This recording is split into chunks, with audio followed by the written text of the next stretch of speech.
तो चलिए आइए इस 8 क्लास के बैच में आपका स्वागत है और देख रहे हैं कि ये आपका नई वाली एनसीईआरटी बुक लगातार चल रहा है क्लास में और ये वाले बुक से आप पढ़ाई स्टार्ट कर दिए हैं। तो ये आपका थ्योरी क्लास है, अभी देखने का प्रयास करेंगे। अब आपका पहला चैप्टर जो है ना हमने खत्म कर दिया है बिल्कुल कॉन्सेप्ट के साथ, बेसिक कॉन्सेप्ट के साथ, और आपका ये दूसरा चैप्टर चलने वाला है, उसके लिए ये तमाम थ्योरी किया गया है। तो देखने का प्रयास करेंगे तमाम बच्चे। समीकरण चैप्टर का नाम क्या होगा? समीकरण। तो समीकरण के लिए तुम्हारा ये थ्योरी है। पहले हम लोग जानने का प्रयास करेंगे समीकरण कहते किसको है। समीकरण कहते किसको है? समीकरण को अंग्रेजी में इक्वेशन कहा जाता है। क्या कहा जाता है बच्चों? कहता है जब चर और अचर राशि के बीच में हम लोग बराबर के चिन्ह लगाकर लिखते हैं तो उसको हम लोग समीकरण कहते हैं। क्या कहते हैं? समीकरण। जैसे देखो ये चर राशि है ना, इसके बीच में बराबर का चिन्ह दे दिए तो ये क्या हो गया? ये आपका हो गया। ये देखने का प्रयास करें, उधर सर है क्या?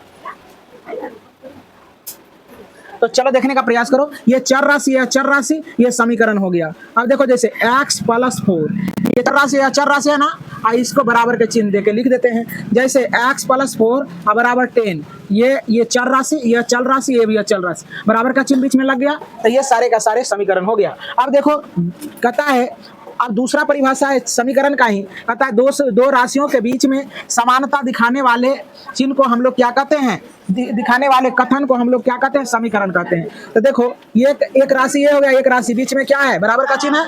एक राशि ये हो गया, एक राशि ये हो गया, बीच में बराबर का चिन्ह है ना। तो ये सब क्या है? समीकरण का एग्जाम्पल है। कोई दिक्कत है? समझना ये है कि बराबर का चिन्ह जहां आ जाए समझ लेना है वो समीकरण है। क्या है बच्चे? समीकरण। लेकिन ऐसे बराबर का चिन्ह दे देंगे तो ये समीकरण नहीं होगा। इस पट्टी भी रहना चाहिए कुछ, उस पट्टी भी रहना चाहिए, और चर राशि रहना चाहिए। कोई दिक्कत? अब कहता है चर राशि क्या होता है? तो चर राशि उसको कहते हैं जिसका मान हमेशा बदलता रहता है। ये लड़की यहाँ देखने का प्रयास करे। कहता है चर राशि उसको कहेंगे जिसका कि मान हमेशा क्या होता है? बदलता रहता है। जैसे चर राशि तू लोग ऐसे भी कहा गया है, देखो XYZ जनरली तू लोग देखेगा, लेकिन क्या है कि तुम्हारा जैसे कि a + b, a + 4 = 6 कर दिया, ऐसा कर दिया जाए, उस समय में यह चर राशि कहलाता है। कोई दिक्कत?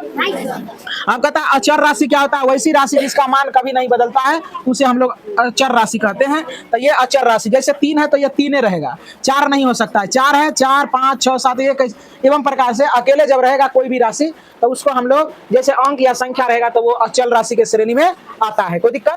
अब यहाँ छोटे बोर्ड पर आने का कृपा करेंगे, छोटे बोर्ड पर आवे और देखने का प्रयास करें। कहता है एक चर वाले रैखिक समीकरण, एक चर वाले रैखिक समीकरण। तो एक चर वाले रैखिक समीकरण उसको कहते हैं जब किसी भी समीकरण में चर का घात जो हो, मैक्सिमम पावर जो है ना, जब 1 होता है तो उसे हम लोग क्या कहते हैं? उसे हम लोग कहते हैं क्या?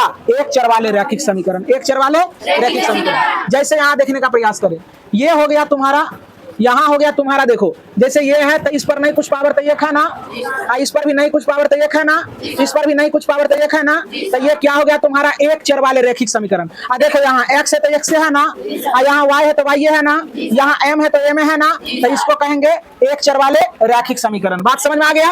अब समीकरण के प्रश्नों को बनाने के लिए हम लोग क्या करते हैं? समीकरण के प्रश्नों को बनाने के लिए हम लोग कुछ बातों पर ध्यान देते हैं। रहने दो, आइए सर, आइए यहाँ देखने का प्रयास करेंगे कि समीकरण का जो सवाल होता है उसको बनाने के लिए कुछ इंपॉर्टेंट बातें होता है जिस पर कि ध्यान देना अति आवश्यक होता है। समीकरण जब हम बनाते हैं तो सबसे पहली बात है कि बराबर का चिन्ह देखेंगे और जब आवश्यकता पड़े, आवश्यकता के अनुसार जब बराबर के उधर ले जाएंगे, अगर निगेटिव नंबर है तो वो पॉजिटिव हो जाएगा, पॉजिटिव कहने का तात्पर्य धनात्मक हो जाएगा, और जो धनात्मक रहेगा वो ऋणात्मक हो जाएगा। Is that clear? तो आप देखने का प्रयास करो आगे क्या कह रहा है कि यदि वह गुना में है, यदि वह गुना में है तो भागा में हो जाएगा, यदि भागा में है तो वह गुना में हो जाएगा। ये तमाम बातों पर आप ध्यान देंगे और चलते हैं एक्सरसाइज की दुनिया में। ये आपका इस चैप्टर के लिए, दूसरे चैप्टर के लिए तमाम थ्योरी क्लास था और थ्योरी क्लास के हमने कर दिया है।